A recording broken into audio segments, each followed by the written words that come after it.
ഈ കാട്ടിലുള്ള മൃഗങ്ങളെല്ലാം വിഡ്ഢികളാ. എൻ്റെ സഹോദരൻ്റെ അവസ്ഥ മോശമാണ്. ഞാനും വെള്ളം കുടിച്ചില്ലെങ്കിൽ ഉറപ്പായിട്ടും മരിച്ചു പോകും. ഇനി ഒരു പോംവഴിയേ ഉള്ളൂ, വെള്ളം കുടിച്ചിട്ട് മരിക്കുക. ഒരു കാട്ടിൽ ഷേർഖാൻ എന്ന് പറയുന്ന ഒരു ക്രൂരമായ സിംഹം ഉണ്ടായിരുന്നു. കാട്ടിലെ എല്ലാ മൃഗങ്ങളും ഷേർഖാന്റെ പേര് കേട്ടാലേ വിറയ്ക്കുമായിരുന്നു. എപ്പോഴൊക്കെ ഷേർഖാൻ കാട്ടിലിറങ്ങുമോ അപ്പോ കാട്ടിലെ എല്ലാ മൃഗങ്ങളും പേടിച്ചു വിറച്ച് അവരവരുടെ വീട്ടിലോട്ട് പോകും. ഷേർഖാന് ഏത് മൃഗത്തിനെയാണോ തിന്നാൻ ആഗ്രഹം വരുന്നത്, ഷേർഖാൻ അതിനെ തിന്നുകളയും. ഷേർഖാൻ പിള്ളാര് വയസ്സന്മാരെ ഒന്നും വിടൂലായിരുന്നു. എല്ലാ മൃഗങ്ങളും ഷേർഖാന്റെ ആക്രമണം കാരണം പേടിച്ചു വരച്ചാ ജീവിച്ചത്. എന്നാൽ അപ്പുറത്തോ ഷേർഖാന്റെ മന്ത്രി ചാൾസ് അതൊരു ചീട്ടയായിരുന്നു. ഷേർഖാനേക്കാളും ക്രൂരനായിരുന്നു അവൻ. അവൻ എപ്പോഴും കാട്ടിലെ മൃഗങ്ങൾക്ക് എതിരായിട്ട് ഷേർഖാന്റെ അടുത്ത് വന്നിട്ട് ഷേർഖാനോട് പറയും, കാട്ടിലെ ഏത് മൃഗത്തിനാണ് ആരോഗ്യവും നല്ല സ്വാദും. ഷേർഖാൻ അവന്റെ മന്ത്രി ചാൾസിനെ കണ്ണും പൂട്ടിയാണ് വിശ്വസിച്ചുകൊണ്ടിരുന്നത്. ഒരു ദിവസത്തെ കാര്യമാണ്. കാട്ടിൽ പെട്ടെന്ന് വരൾച്ച വന്നു. കാട്ടിലെ എല്ലാ തോടുകളും വറ്റിപ്പോയി. ഒരു തോട് മാത്രം വറ്റിയില്ല. ഷേർഖാനും അവന്റെ മന്ത്രി ചാൾസും അതേ തോടിൽ നിന്നും വെള്ളം കുടിക്കുകയായിരുന്നു.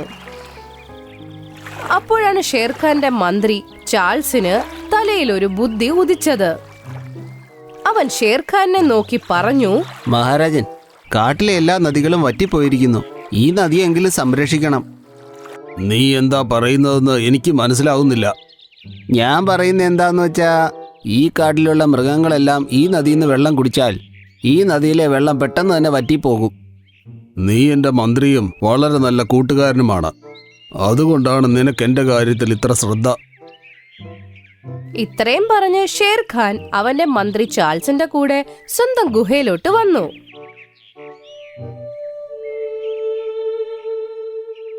എന്നിട്ട് കാട്ടിൽ മുഴുവൻ പാട്ടാക്കി, കാട്ടിലെ ഒരു മൃഗവും ഇനി ആ തോടിൽ പോയി വെള്ളം കുടിക്കാൻ പാടില്ല. അങ്ങനെ ഏതെങ്കിലും മൃഗത്തിന് ആ തോടിൽ പോയി വെള്ളം കുടിക്കുന്നത് കണ്ടാൽ അതേ സമയം തന്നെ അതിനെ കൊന്നുകളയും. ഷേർഖാന്റെ ഈ നിയമം കാരണം കാട്ടിലെ മൃഗങ്ങളെല്ലാം ആകെ പെട്ടുപോയി.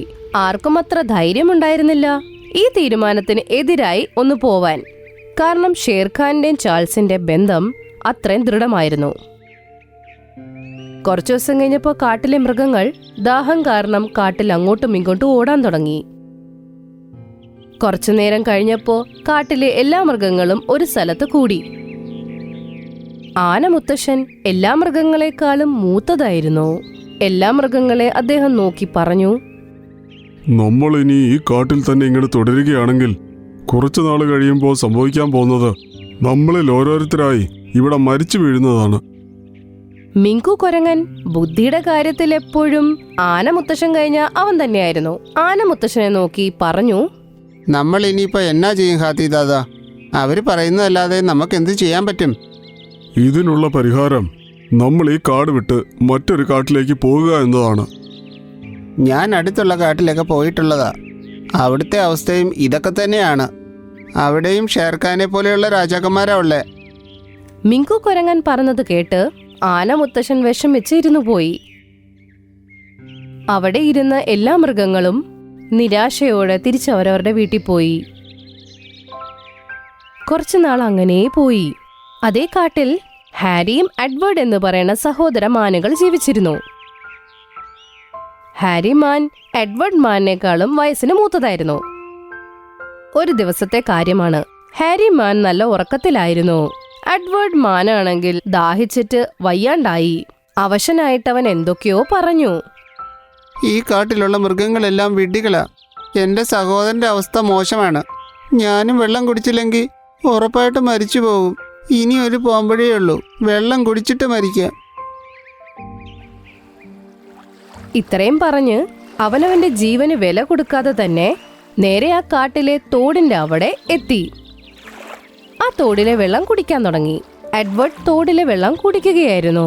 അപ്പോഴേക്കും നല്ല നിറമുള്ള മിന്നിത്തിളങ്ങുന്ന ഒരു മീൻ എഡ്വേർഡിനോട് പറഞ്ഞു, നീ തോടിലെ വെള്ളം കുടിക്കാൻ പാടില്ല. നീ നിന്റെ രാജാവിന്റെ നിർദ്ദേശം കേട്ടില്ലായിരുന്നോ? ആ, ഞാൻ കേട്ടതാ. ഞാൻ ഇനി വെള്ളം കുടിച്ചില്ലെങ്കിൽ ഉറപ്പായിട്ട് ഞാൻ മരിച്ചു പോകും.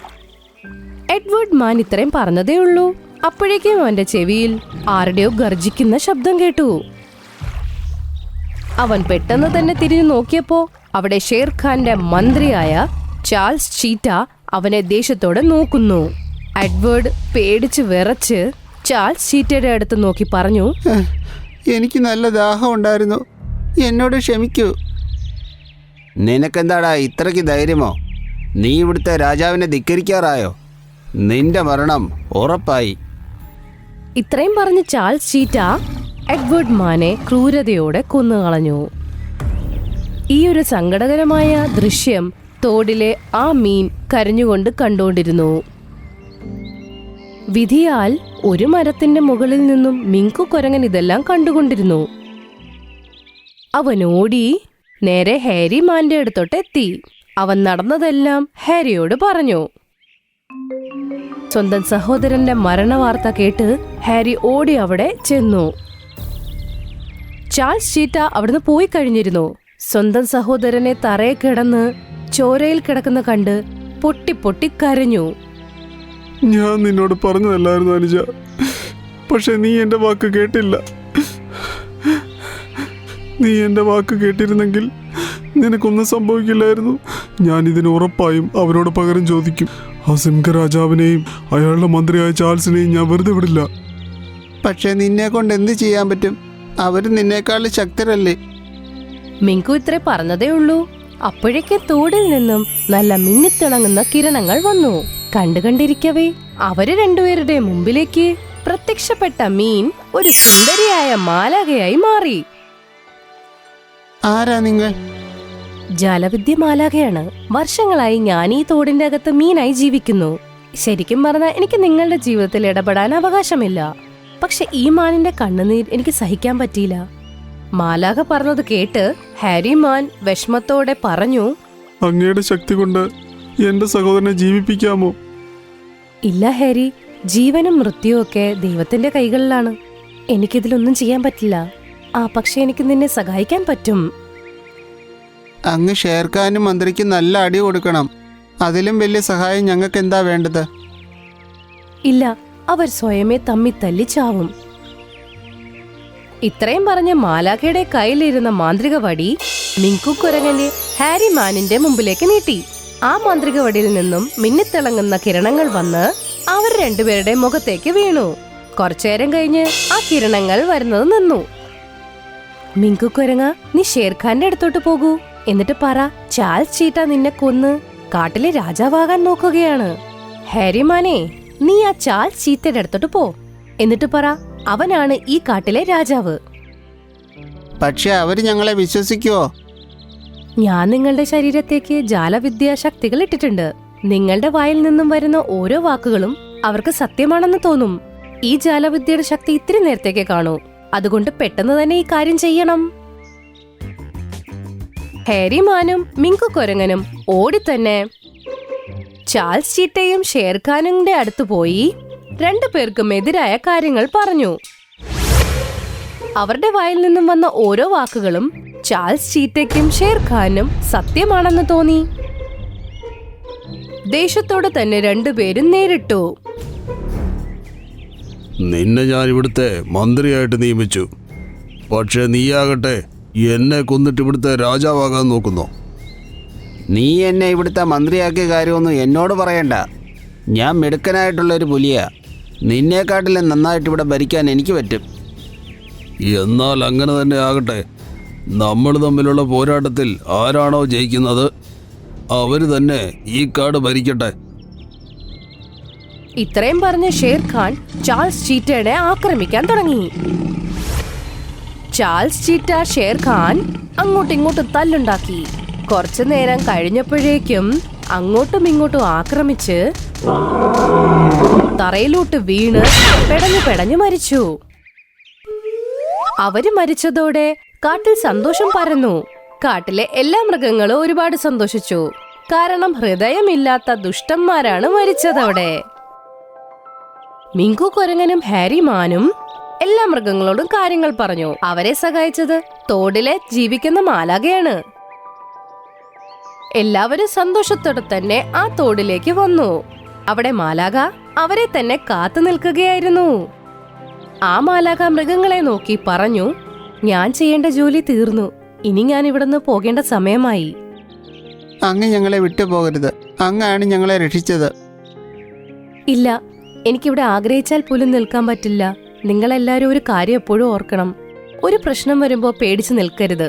എല്ലാവരും ഒരുമിച്ച് നിന്ന് നിങ്ങളുടെ ഓരോരുത്തരുടെ ബുദ്ധി ഉപയോഗിച്ചാൽ വലിയ വലിയ പ്രശ്നങ്ങളെ നിങ്ങൾക്ക് നേരിടാൻ സാധിക്കും. ഇത്രയും പറഞ്ഞ് മാലാഖ അപ്രത്യക്ഷമായി.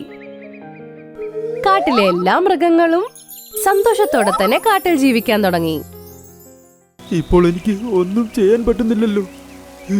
ഞങ്ങളുടെ മുട്ടയെല്ലാം കൺമുമ്പിൽ തന്നെ മുങ്ങിപ്പോയല്ലോ. ഇത് കണ്ടു നിൽക്കേണ്ട അവസ്ഥ വന്നല്ലോ. അങ്ങനെ പറഞ്ഞിട്ട് അതിന്റെ കണ്ണു നിറഞ്ഞു വന്നു.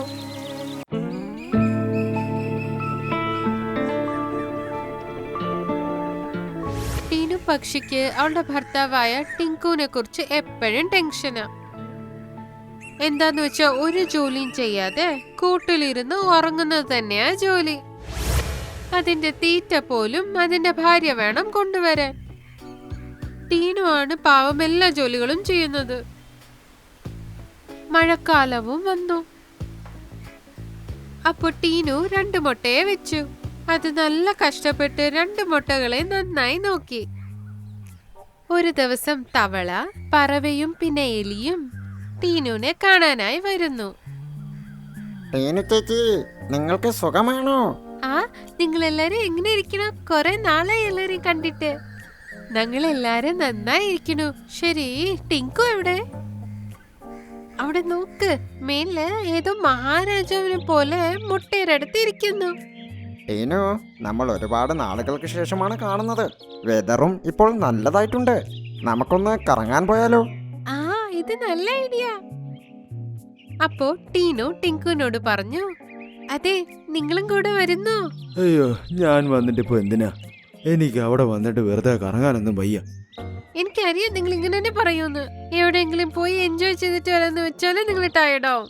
ശരി ശരി, നിങ്ങൾ ഇവിടെ തന്നെ കൂട്ടിലിരുന്ന് നമ്മളുടെ മുട്ടയെ നന്നായി നോക്കിക്കൊള്ളണം. അങ്ങനെ പറഞ്ഞിട്ട് ടീനു അവളുടെ ഫ്രണ്ട്സിന്റെ കൂടെ കറങ്ങാനായി പോയി. കാട് മൊത്തം അവളുടെ ഫ്രണ്ട്സിന്റെ ഒപ്പം നന്നായി ചുറ്റി. അതിനുശേഷം ടീനു അവളുടെ ഫ്രണ്ട്സിനൊപ്പം ഇരുന്ന് നന്നായി കഥ വിടുകയാണ്. ഇതൊക്കെ അവൾക്ക് ഒരുപാട് ഇഷ്ടമായി. അതിനുശേഷം അവർ നദിയുടെ അടുത്ത് ചെന്നു. വാ, എല്ലാവർക്കും നദിയിൽ പോയി കളിക്കാം. അങ്ങനെ പറഞ്ഞ ഉടനെ തന്നെ വെള്ളത്തിലേക്ക് ചാടി. എന്നിട്ട് എലി പറഞ്ഞു, എന്നാൽ നമുക്ക് നീന്താൻ അറിയില്ലല്ലോ. നമ്മളപ്പോൾ എങ്ങനെ എൻജോയ് ചെയ്യും? അങ്ങനെ പറഞ്ഞിട്ട് അത് ഒച്ചയിൽ ചിരിക്കാൻ തുടങ്ങി. അതിനുശേഷം വെള്ളത്തിൽ എൻജോയ് ചെയ്യാൻ തുടങ്ങി. അവർക്ക് 3 പേർക്കും വെള്ളത്തിൽ കളിക്കണമെന്ന് ആശ കാണും. പക്ഷെ എങ്ങനെ പോകുമെന്ന് 3 പേരും ആലോചിക്കാൻ തുടങ്ങി. അപ്പൊ ടീനു അവിടെയുള്ളൊരു തെങ്ങ് കണ്ടു. ആ തെങ്ങിന്റെ താഴെ ഒരു കുരങ്ങിരുന്ന് തേങ്ങ തിന്നുകൊണ്ടിരിക്കുകയാണ്. ആ കുരങ്ങ് ആ തേങ്ങ തിന്നിട്ട് അവിടെ നിന്ന് പോയി. അപ്പൊ അവിടെ വീണ് കിടന്നിരുന്ന തേങ്ങനെ കണ്ടപ്പോ ടീനുവിന് ഒരു നല്ലൊരു ഐഡിയ തോന്നും. കഷ്ടപ്പെട്ട് അത് ആ തേങ്ങനെ തള്ളിക്കൊണ്ട് വരുന്നു. കഷ്ടപ്പെട്ട് നദിയുടെ അടുത്ത് വന്നു. പറവ എവിടെന്നോ ഒരു ചെറിയ കമ്പെടുത്തോണ്ട് വന്നു. പിന്നെ എലി ഒരു ട്വൈൻ കൊണ്ടുവരും. എലിച്ചേട്ടൻ ഓടിന്റെ മേളിൽ കെട്ട വെച്ച് നിങ്ങൾ ഇത് കെട്ടിയതേ. ശരി, ചെയ്യാം ചെയ്യാം. അങ്ങനെ പറഞ്ഞിട്ട് ആ തേങ്ങ ചിരട്ടയ്ക്കുള്ളിൽ കട്ട വെച്ച് കെട്ടിവെക്കും. ആ എലി ആ കയറ് വെച്ച് അത്ര നന്നായി കെട്ടി. അത് കെട്ടിയ ഉടനെ അത് കാണാൻ ഒരു ചെറിയ ബോട്ട് പോലെ ഉണ്ടായിരുന്നു. അതിനുശേഷം അവർ 3 പേരും അതിനെ തള്ളിക്കൊണ്ട് വെള്ളത്തിന്റെ ഉള്ളിൽ വിട്ടു.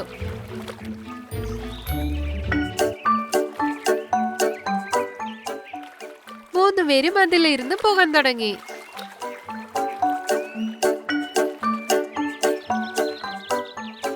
പിന്നെ അത് കണ്ടതും തവള ഒരുപാട് സന്തോഷപ്പെട്ടു. എല്ലാരും സന്തോഷമായിരിക്കുന്നു.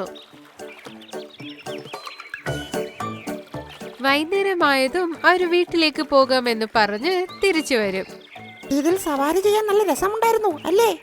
ഈ തോണി നമ്മൾ ഇനി എന്ത് ചെയ്യും? നമുക്കിത് ഇവിടെ തന്നെ ഉപേക്ഷിച്ചാലോ?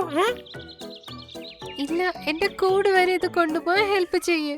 അടുത്ത പ്രാവശ്യം കളിക്കാൻ നമുക്ക് വീണ്ടും യൂസ്ഫുൾ ആയിരിക്കും. അത് പറഞ്ഞത് കേട്ട് എല്ലാരും അത് തള്ളിക്കൊണ്ടു പോവുകയാണ്. അതിനുശേഷം കൂട്ടിന്റെ അടുത്ത് ഇത് കൊണ്ടുപോയി വെച്ചു. അപ്പൊ ടീനു രണ്ടുപേരുടെ അടുത്തും പറഞ്ഞു, ഈ പ്രാവശ്യം നിങ്ങൾ എല്ലാരും കാണാൻ എനിക്ക് നല്ല സന്തോഷമായി. അടുത്ത പ്രാവശ്യം വീണ്ടും കാണാനായി പെട്ടെന്ന് വരണേ. ഞങ്ങളും നല്ല രീതിയിൽ സന്തോഷിച്ചു. ഞങ്ങൾ വേഗം തിരിച്ചു വരാം. അവര് അവിടെ നിന്ന് പോകുവാണ്.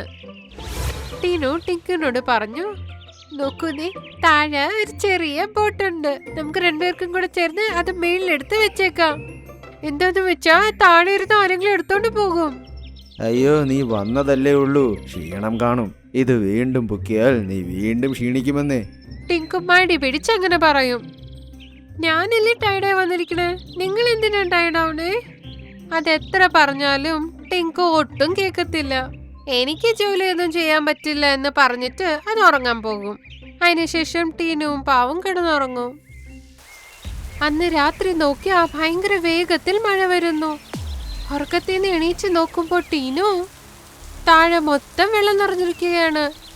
ഇനി കുറച്ചു നേരത്തിൽ തന്നെ കൂട്ടിൻ്റെ അടുത്തും ആ വെള്ളം വന്നേക്കും. അത് കണ്ട് മുട്ടയ്ക്ക് എന്തെങ്കിലും ആകുമോ എന്ന് പേടിച്ചേക്കും. എണീക്ക്, എത്ര മഴ വന്ന് വെള്ളം ഫുള്ള് നിറഞ്ഞു. നിങ്ങൾ എന്താ ഇങ്ങനെ ഉറങ്ങണേ? അത് അത്രയും നേരം അങ്ങനെ അലറിയിട്ട് പതുക്കെ എണീച്ചവൻ നോക്കുകയാണ്. പിന്നെ വെള്ളം അങ്ങനെ നിറഞ്ഞിരിക്കുന്ന കണ്ട് അതും ഷോക്കിലാവും. അയ്യോ, എന്താ ഇത്? ഇങ്ങനെ മഴ പെയ്യുന്നു. വെള്ളം എവിടുന്നാ ഇത്രയും വരുന്നത്? ഒന്ന് പറയുന്നേ, നമ്മളെ മുട്ടനെ എങ്ങനെ രക്ഷിക്കും? എനിക്ക് എന്ത് ചെയ്യണമെന്നൊരു പിടിയും കിട്ടുന്നില്ല.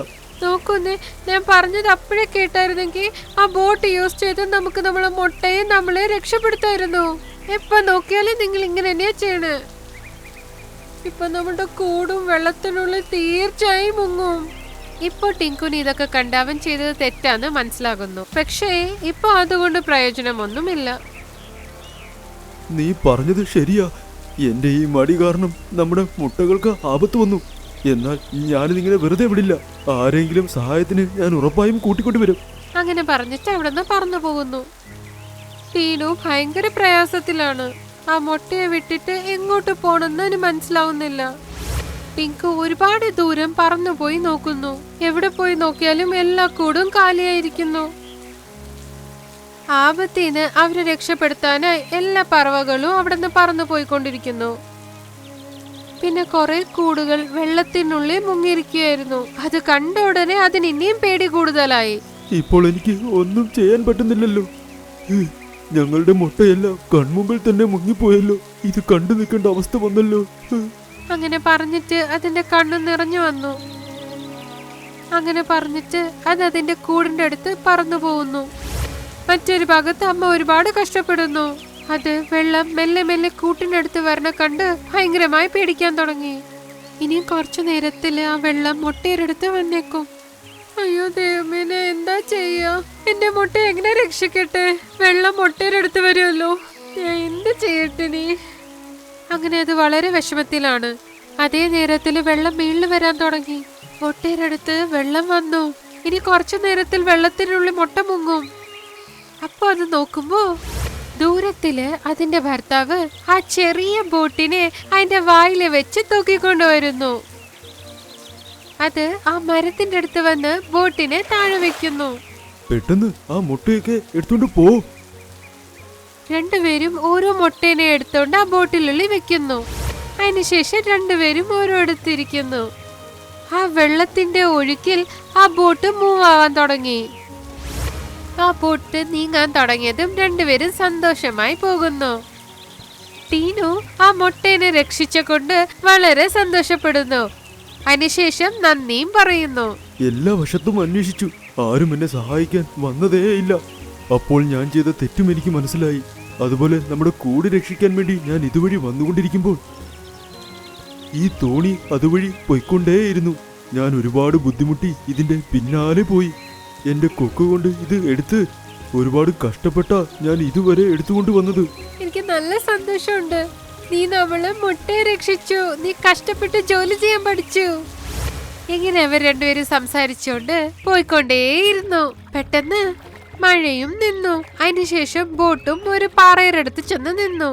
അടുത്ത ദിവസം മുട്ട ഒടിഞ്ഞ് കുട്ടികൾ പുറത്തു വന്നു. അത് കണ്ടത് രണ്ടുപേരും വളരെ സന്തോഷിച്ചു. അവര് കുറച്ചു കാലം ആ പാറ പുറത്ത് തന്നെ ഉണ്ടായിരുന്നു. അതിനുശേഷം മഴ നിന്ന് വെള്ളം മൊത്തം വറ്റിപ്പോയി. കുട്ടികൾ രണ്ടുപേരും പറക്കാൻ പഠിച്ചതും അവരുടെ പഴയ കാട്ടിലേക്ക് അവര് തിരിച്ചു പോയി. അവിടെ എല്ലാ ജന്തുക്കളും പറവകളും തിരിച്ചു വന്നിട്ടുണ്ട്. ഇപ്പൊ അവരെല്ലാരും ചേർന്ന് വളരെ സന്തോഷത്തോടെ വീണ്ടും ആ കാട്ടിൽ താമസിക്കാൻ തുടങ്ങി.